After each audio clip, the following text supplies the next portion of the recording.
हमारी मांग बड़ी स्पष्ट थी कि सरकार, क्योंकि पिछले 3-4 सालों से साल दर साल स्थिति बद से बदतर होती जा रही है। आपको ज्ञात होगा कि 2 साल पहले मणिकरण के अंदर बहुत बड़ा लेवल पे उपद्रव हुआ था, जिसमें रात को 12 बजे, एक तो हमारी उस दिन फागली थी, तो हमारी माता नैना के रथ के सामने बंदर के मुखौटे डाल के वो अभद्र मजाक कर रहे थे, जिसपे हमारे लड़कों ने ऑब्जेक्शन रेज की। उसके ऊपर इन लोगों ने हमारे लड़कों के साथ हाथोपाई की। वो मामला उस समय वहां से खत्म हो गया।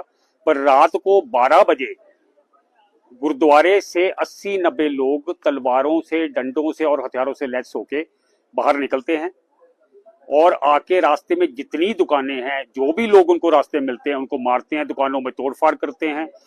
हमारे नैना माता के मंदिर में शराब की बोतलें फेंकते हैं, चामुंडा माता के स्थान पे शराब की बोतलें वो फेंकते हैं। वहां बाहर जाके 70-80 गाड़ियां तोड़ते हैं और वायलेंस का नंगा नाच तांडव करते हुए वापस गुरुद्वारे में चले जाते हैं। उस समय भी प्रशासन की ओर से कोई एक्शन नहीं लिया गया था। इन हरकतों के कारण इन लोगों की हौसले बढ़ते जा रहे हैं और अभी आपको पता ही है, इतना न्यूज के अंदर फैला हुआ है कि ये लोग खालिस्तान के झंडे लगा के, भिंडरावाला के नारे लगाते हैं, जिससे कि हमारे लोकल लोगों की भावना उत्तेजित होती है।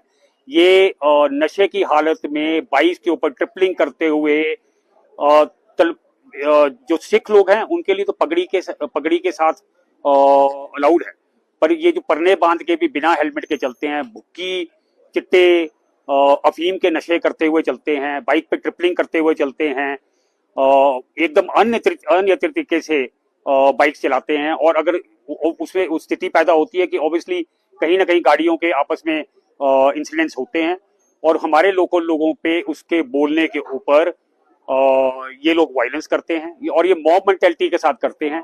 इनकी गाड़ियों में 5-5, 6-6 फुट के लोहे के पाइपों के या सख्त डंडों के इन्होंने झंडे लगाए होते हैं।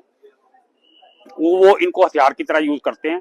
हमारी प्रशासन से डिमांड है कि निशान साहब जो है वो आदरणीय है, कि निशान साहब लगा के आए, पर भिंडरावाले और खालिस्तान के झंडे हम लोग बर्दाश्त नहीं करेंगे। तो हमारे प्रदेश की स्थिति बद से बदतर होती जा रही है।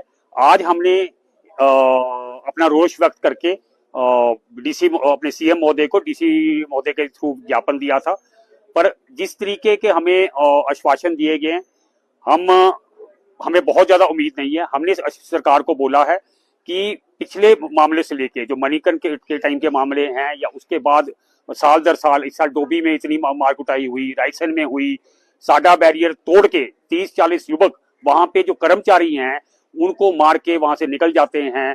वहां पे सीसीटीवी कैमरास लगे हैं, उसकी फुटेज होती है, वो मणिकरण घूम के वापस भी निकल जाते हैं और सिर्फ खाना पूर्ति के तौर पे 2 दिन के बाद उन बाइक्स के नंबर्स लेके एक एफआईआर दर्ज कर दी जाती है।